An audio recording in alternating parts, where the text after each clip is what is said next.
మన ఆవకాయ సిరీస్లో 3 out of 6 మామిడికాయ తురుం పచ్చడి ఎలా చేయాలో చూసేద్దాం రండి.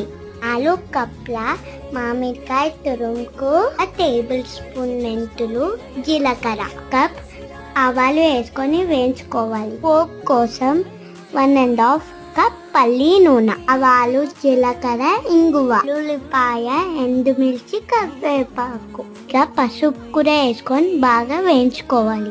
4 కప్ ఉప్పు, ఆవపిండి, 1 కప్ కారం వేసుకొని బాగా కలుపుకోవాలి. 50 గ్రామ్స్ వెల్లుల్లిపాయ పేస్ట్ వేసుకొని బాగా కలుపుకోవాలి. తర్వాత తురిమిన మామిడికాయ వేసుకొని బాగా కలుపుకోవాలి. కలిపి పెట్టుకున్న మామిడికాయ తురిమిని పోపులో వేసుకొని బాగా కలుపుకోవాలి.